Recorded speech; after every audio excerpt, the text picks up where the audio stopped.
lives. I just love watching these puppies. They are so cute. I love to see them bathed. I told you about that the other day. I can't figure out what's happening to them as they're getting clean. They're just so cute. They're just so cute, so cute. And a lot of videos on mercy. There are a lot of people that are into mercy for animals. And they find stray dogs that are wounded and damaged, and they take them to vets. And according to these videos that I'm watching, they spend a lot of money. People are spending a lot of money healing dogs. And I told you it raised my consciousness.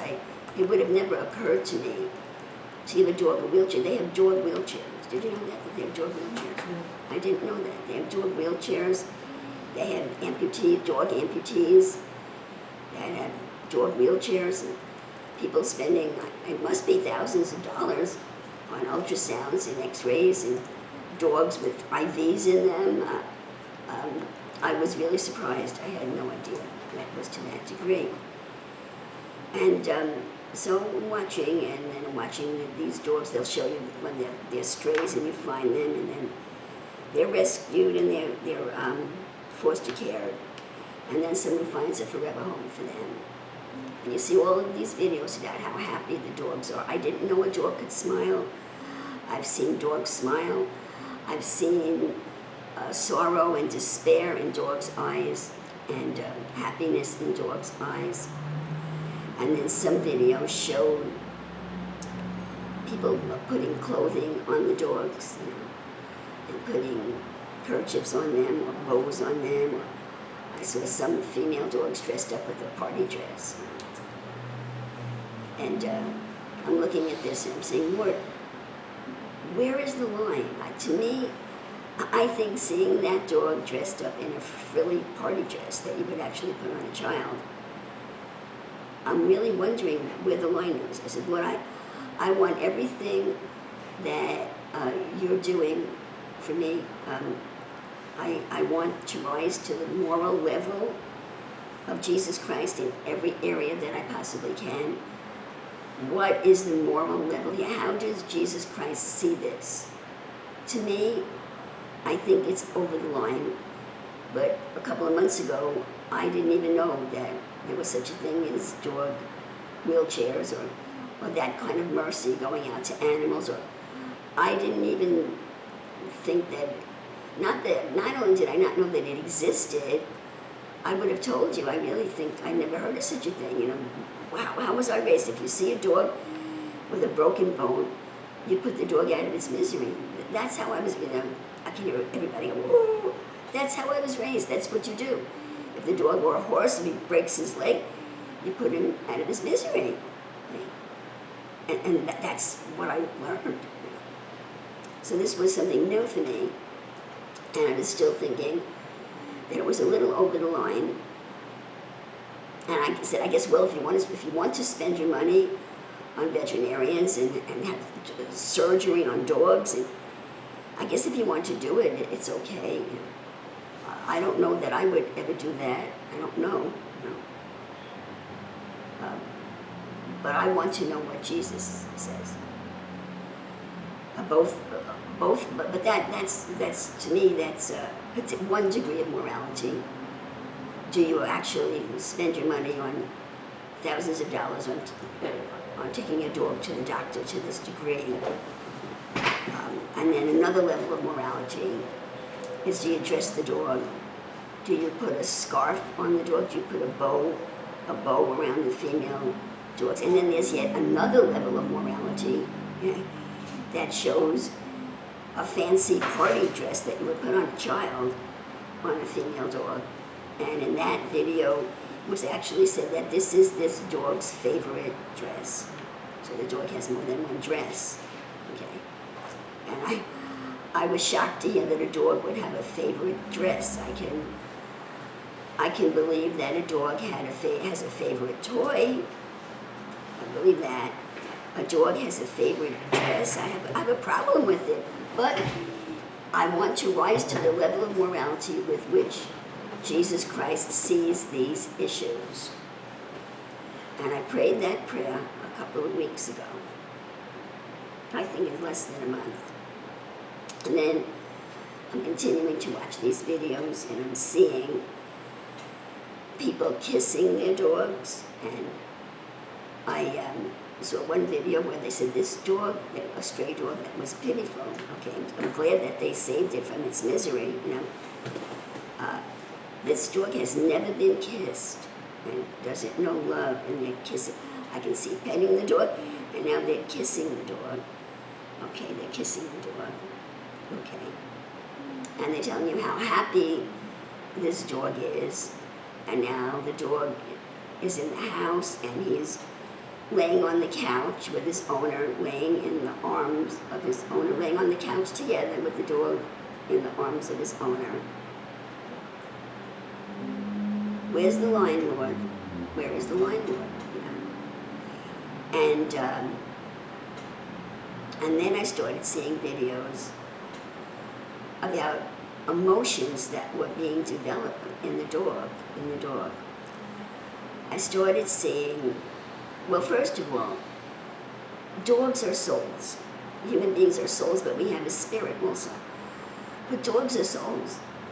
They have emotions.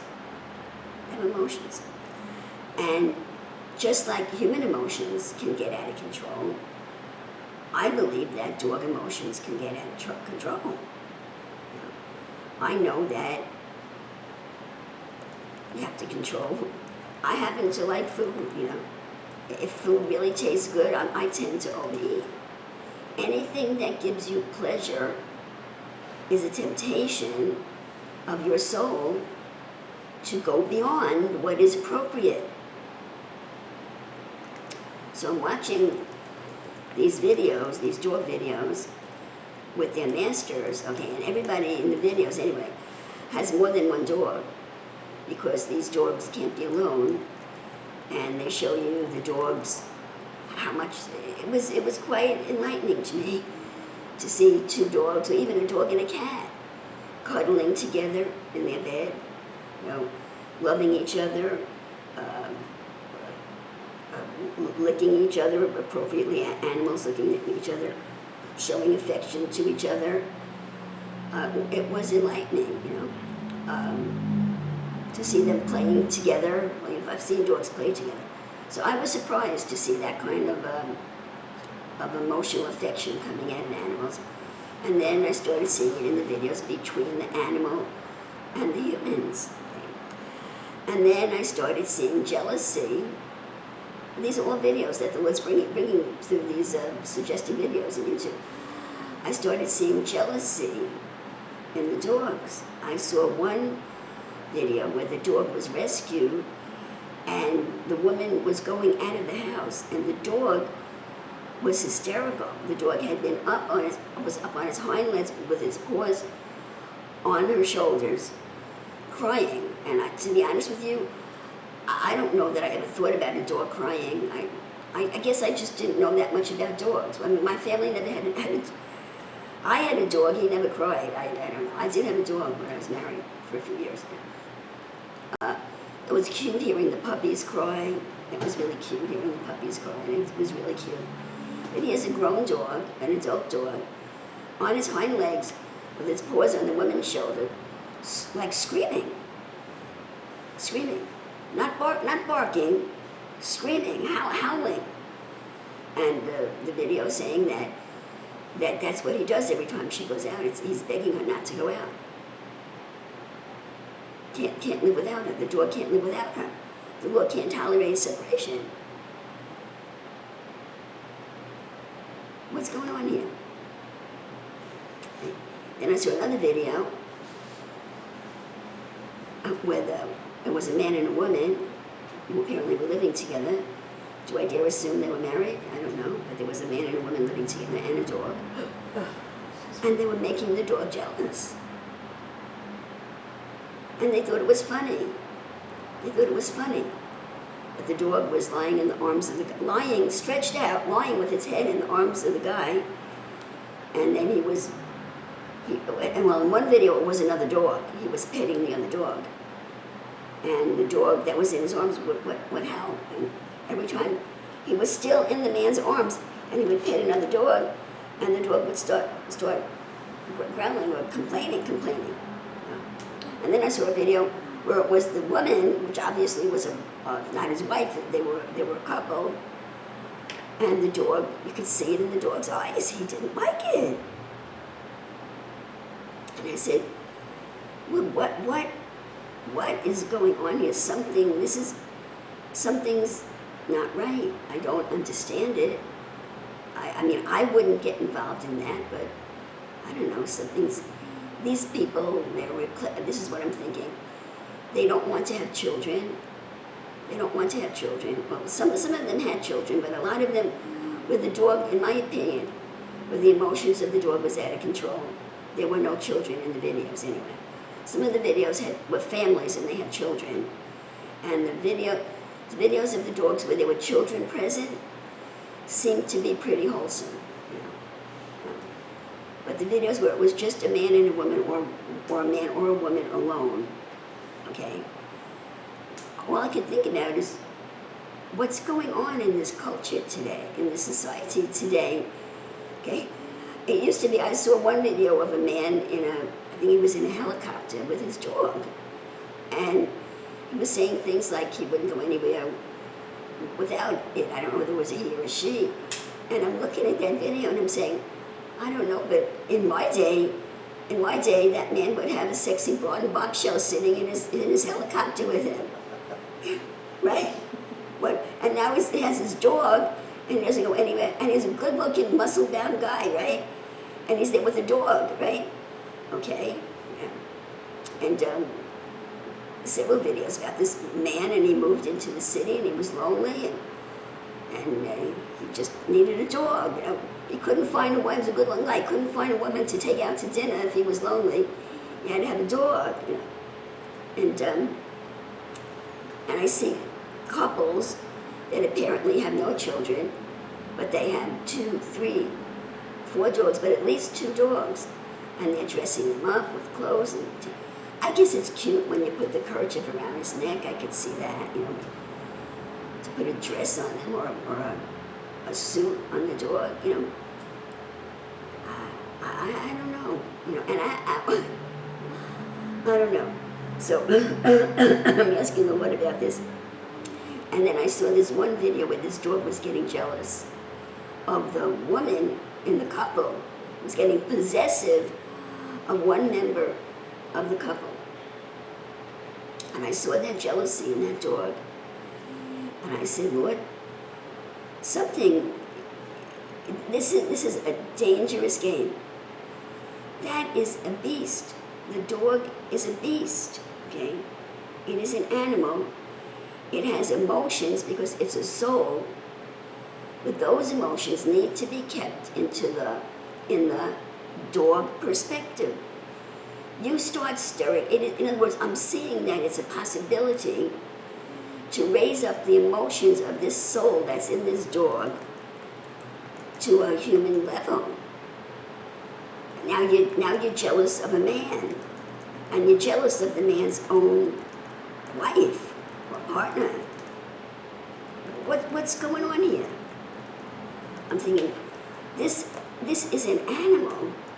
You are dealing with jealousy. This could be dangerous. That dog could lose control of itself and attack. A dog is not qualified to deal with those kinds of emotions. A dog can get angry, I could see a hungry dog attacking another dog over food. Of course, we have dogs. But a dog that is so headed, that has that soul stimulated to such a degree that it's bound to the owner with an ungodly soul tie. I know it, brethren. I know what I'm saying.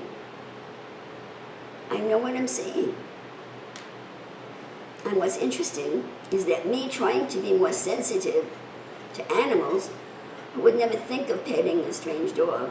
Or like if I go for a walk in my condominium and someone's walking with a dog, it would have never occurred to me to stop and pet the dog. But now my consciousness is being raised with the dog. So we have a new couple down the street from us, and they have a puppy. And so I'm doing what I see in the videos. Oh, aren't you a cute puppy? And I'm petting its head, you know. And then I walk away, and the dog's following me. The owner of the dog is saying, "No, buddy, no. And brethren, I know what I'm seeing. Okay. These animals respond to that kind of physical stimuli and affection to a degree that it's possible if you take it away from them, they're going to have an undogly reaction to it, but a human reaction to it that could prove dangerous because that dog is a beast. We human beings, we deal with jealousy. We deal with the loss of affection. Brethren, do you know human beings can get vicious when you withdraw affection from them? In a marriage, for example, one of the partners is cheating. He's giving his affection elsewhere. Well, the rejected partner is capable of anything, depending on how the state of their soul. Capable of anything under the worst circumstances. Capable of murder. Capable of castrating her husband, which was a big scene. Remember that scene? She castrated her husband. Yeah.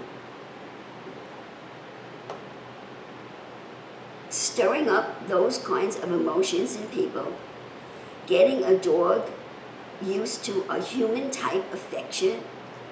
Dogs aren't made for that.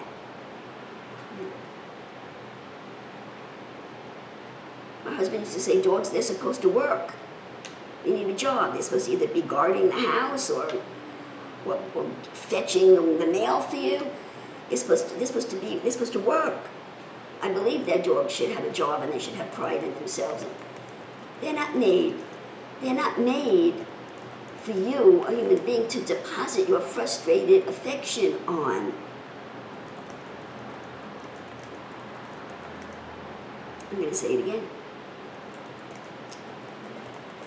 Dogs do not exist for emotionally frustrated people to manifest their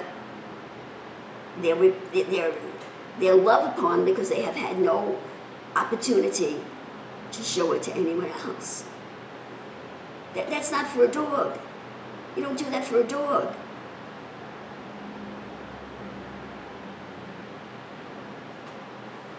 And that's what's happening. Dogs becoming, what is the word? Desiring this kind of affection. You know, you can do that to your children and destroy your children if you overpet your children. Listen, children are not there for you to vent, that's the word I was looking for, to vent your frustrated emotions upon. Children are there for you to raise up to be strong, healthy, independent people that you love in a godly, holy way, not a vehicle for you to deposit your pent-up, frustrated emotions upon. So what do you do with pent-up, frustrated emotions, Sheila? You do something creative. You write, you paint,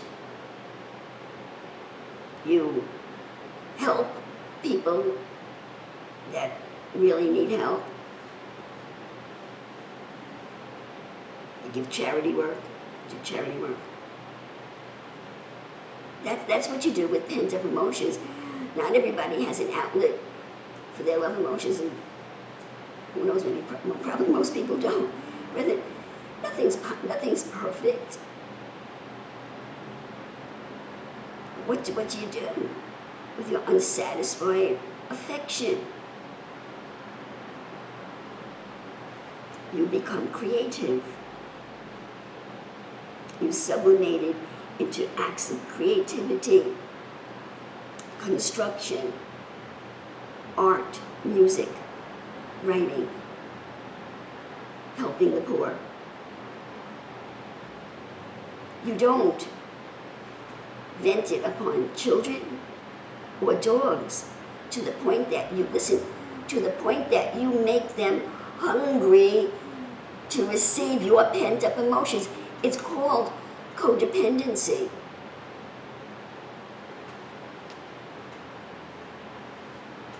And it is destructive.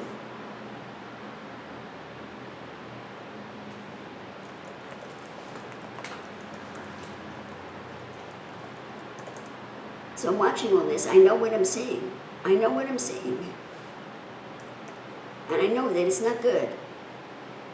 And I said, Lord, what in the world is going on here? It's something that's happening in the society, which the society is already tipped, like the Tower of Pizza. It's already like this, okay? What in the world is going on? And he spoke, and he said, it's the beginning of bestiality. Now don't go getting mad at me. Bestiality is in the Bible. It's forbidden. So do you think one day people wake up and start having sex with animals? One day a man or a woman wakes up and says, I'm going to have sex with an animal. No, it doesn't happen like that, brethren. Nothing happens like that. Everything happens little by little. Everything happens almost imperceptibly. Everything happens imperceptibly. And it grows and grows and grows. I just told you about that about the attack that I was on 5 days. I tolerated it for 5 days. Because I'm busy. I'm busy, okay? I can't be bothered. That's my tendency. I don't like being bothered with, I'm busy. What's wrong with me? I'm busy. What's wrong with me? I'm busy. But I didn't really attend to it for like 5 days.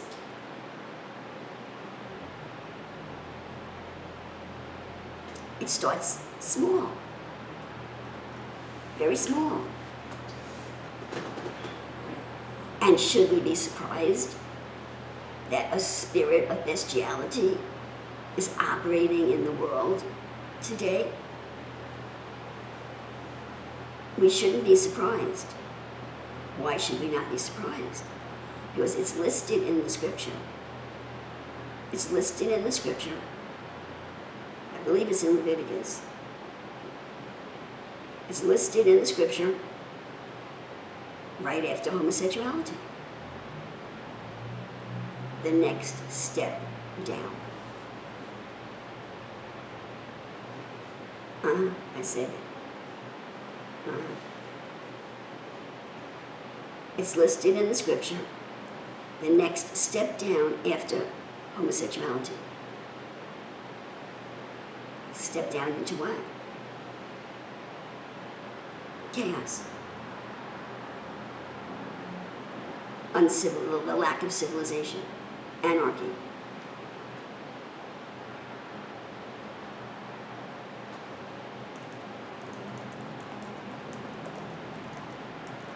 That's what it is.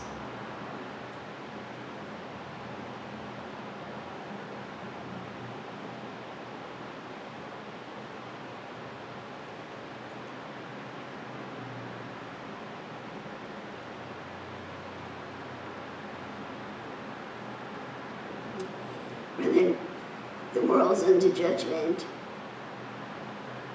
We're spiraling downward as a society.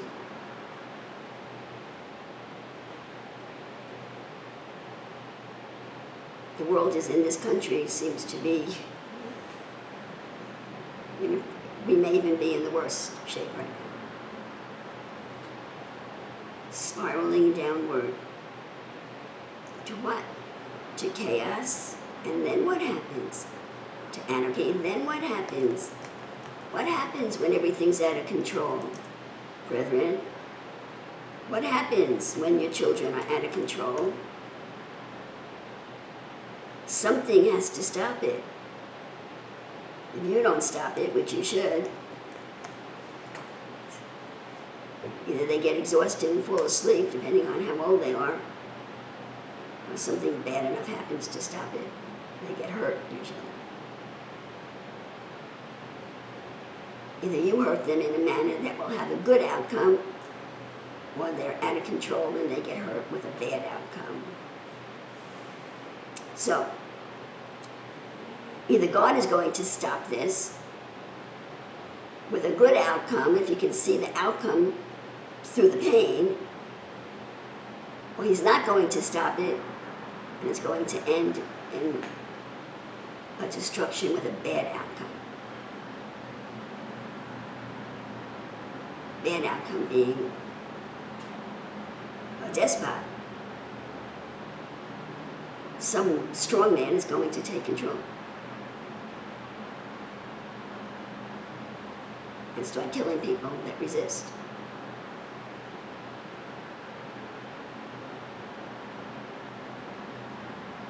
I'm telling you the truth. I'm telling you the truth. So, many of us are hoping that the United States military will act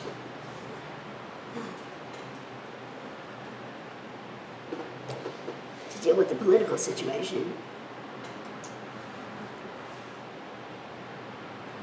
God is acting with the spiritual situation through this message and through this ministry. At some point, he has to publicize it beyond the very small circle that it's heard in these days. In his timing, I believe they're working together, the military and what God is doing. There has to be a military response. The Biden administration has invited the UN into the country. That's a very bad sign. It's a very bad sign. If the military doesn't act, the danger is that the private citizen will act and we'll have all-out civil war.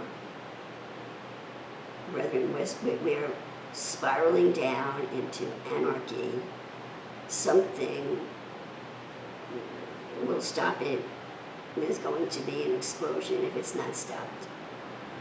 So if it's not stopped in a manner that's strong enough to stop it from becoming a barn fire, maybe it'll just be a little local fire.